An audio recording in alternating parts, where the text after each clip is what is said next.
It is clear to everyone that Artifact is one of the most successful digital card games ever made. It exceeded all of Valve's expectations set for the game. And to explain why this happened, we first had to look about how they went about the beta. The way they approached this was smarter than any other company ever. What they did was that they gave out beta keys to a select few people who went to either the TI or PAX. These were all places in America, so anyone outside of America did not get a beta key unless they bought it over eBay. This made it so everyone was highly anticipating the game's release. And when the beta did roll around, it was only for 1 week, right before the game, and it was because it was pushed back. But this was all to add to the hype. That was part of the plan.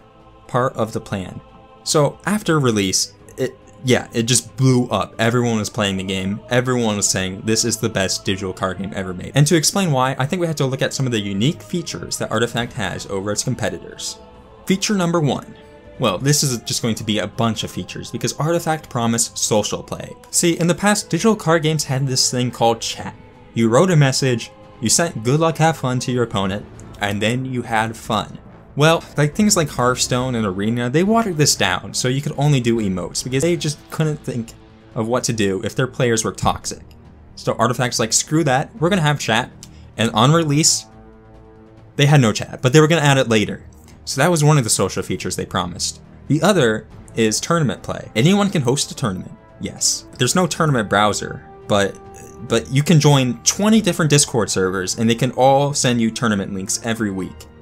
Now, this community is thriving till this day. You can find any tournament you want. Well, a lot of them are on hiatus for some reason. Like they're just waiting for the next big update, and that's fine. But I'm sure this community is thriving and there's plenty of tournaments to join. The other social feature they promised is 1v1 draft, and they delivered. A cool thing you can do with your friend is invite them to a lobby and you can share decks with each other, constructed decks. Any card you have, they can play with against you. That's pretty cool, right? Yeah, having friends. Another thing they promised was trading. You can trade cards with your friends. Well, actually, you can't just yet, but you can sell them to your friends somehow. I don't know. But yeah, cards in this game, there is a marketplace. That's another one of the features that Artifact has. This isn't like you just buy like a loot box of a booster pack or, you know, that's bullshit. You won't get anything good. I mean, you have booster packs in Artifact you can buy, but what really matters here is you can buy any card you want right off the marketplace. And if you do buy it, it will retain its value. Just consider this. When the game launched, Axe was worth $20. He was the rarest card of the bunch, and everyone wanted him. And, well, if you kept him for a while, he would drop down to $10, but that's fine because he was actually inflated. That's not the typical price for a card. Because, well, Artifact has only common, uncommon, and rare, so there's no like legendary cards that would be super duper expensive, so $10 is understandable. And then it dropped down to like $5, and yeah, that was great. That was retaining its value. It was inflated even then. And now it's at like $3, so yeah, it's retained all of its value. So the marketplace is thriving, and you can buy a deck for real cheap. Let me just look up the price of Artifact card, an entire set right now. A full set is a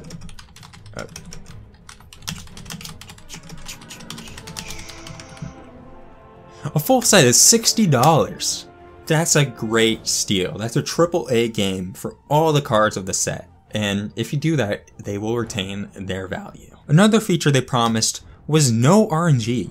And this stays true. The gameplay has no RNG. This is very impressive. A lot of people are frustrated with Hearthstone and how things can just immediately change in favor of your opponent because they just got lucky.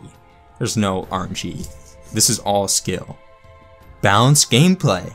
This is a feature most games have never thought of. Balanced gameplay. Every card is great. And a nice thing is that power level does not scale with rarity. A rare card will never be more powerful than an uncommon just because it's a rare card. That's just not true.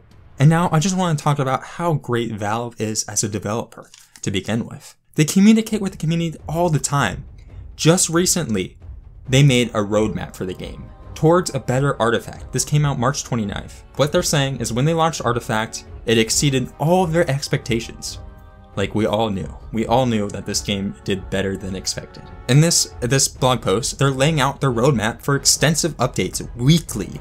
That's impressive. A lot of people are getting confused here because they think hashtag long haul somehow means that we're going to be waiting a long time until the next patch that fixes everything.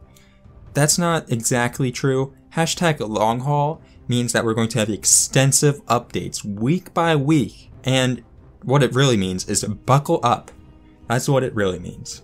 So yeah, the Valve team is great. They communicate, they do all that, and they have some of the top designers. They have Richard Garfield. He designed Magic.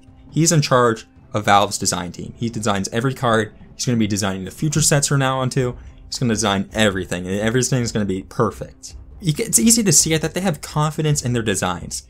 As you can see, these beta cards, the designs didn't change a bit. They had confidence that these were good cards. Crack the Whip, for example, is still in the game. They had confidence that this card would be accepted by the community in large. Also, Payday. Nothing wrong with throwing money at a courier. So as you can see, it's very easy to get excited about Artifact. It has $1 million tournament coming up that's definitely not going to be like put on hold or stopped entirely. We have a thriving streaming community. The streams are insane. Not to mention how many concurrent players are on Artifact at once. It's more than any other card game, I can say. And I just want to put it like this. Like, all the other competitors, they have nothing on Artifact. Autochess, that small game made by a mod team that has more players than okay, we won't mention that. Yeah, Artifact's still better than that game. Like, this doesn't even count. We're comparing apples to oranges. That one's a deck builder. Artifact is a collectible card game. So it's not fair to compare these games, even though one was made by a mod team and one was made by Valve. Yeah, it's hard to compare those. But let's compare Artifact to Hearthstone. Yes, everyone agrees that Artifact is better than Hearthstone. It's just a fact. And everyone prefers the hardcore Artifact gameplay, where you have to crunch numbers. Everyone prefers this cluttered like environment where you can't tell who's winning. Everyone loves that. They love the balance, like I said. They love the RNG. No RNG, I mean. And they love that this game has Meepo. They love Meepo. That's one of their favorite cards, I'd say. Okay, I'm actually burned down. I had a long day at work, so I'm just going to rush this video out today on April Fools. So enough of being a Debbie Downer. It's time to get real. And yeah, I was joking about how much Artifact sucks, and to some degree it does. But now I'm being serious. I actually really love Artifact. I've actually played it more than any other digital card game. And yeah, there's tons of flaws to fix, and this game is far from perfect. But after this hashtag long haul, I think we'll get through it. So the positive things I want to say about this game is I love how the drafts are free. Drafts probably my favorite format. That's probably why I've been sticking with it. I just like how you can like pick 2 cards every draft. It just feels like anything's open. And yeah, drafts the most I've had fun with. Constructed, so far Constructed has sucked in my opinion. It just feels like it's just completely determined by whoever has Time of Triumph or whoever has Annihilation in their hand that turn. So yeah, I'm not a big fan of that ramp deck either. But I'm excited. I think Valve can pull through with this. In the meantime, I recommend everyone play autochess. It's a free game. It's better than Artifact right now. It's just a bit more fun. The gameplay just feels more connected to Dota than Artifact does. And autochess is actually intense. Like, sometimes I'm like sweating or don't want to play just because I know that it'll be stressful. Like doing all these rolls and just trying to get lucky. Like APM matters. Your actions per minute in autochess. But yeah, I believe in Artifact actually. So yeah, sorry for being a Debbie Downer, but if you're an Artifact fan, subscribe. Though mostly this channel is about anime content, so I don't know if you're cool with that. Maybe I'll talk about Artifact after it gets a big update.